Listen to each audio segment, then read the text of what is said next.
How can you explain what happened to us as simple? I mean, if Wendy never had that premonition and none of us had gotten off that ride, we'd all be dead right now. Does that not make sense to you? Oh, yeah. Kevin, how come when a guy dies of a plain heart attack, no one goes like, oh, wow, he was eating French toast when Princess Diana died in Paris, and then he saw her funeral on TV, and now he's dead?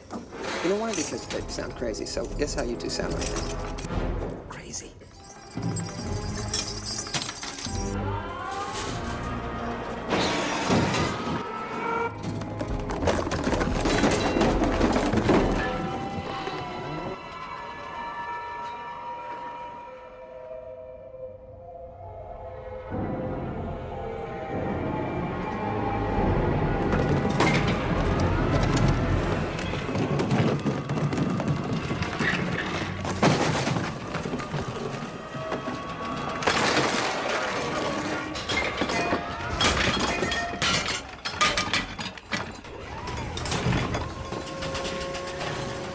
So, Newton's third law of motion.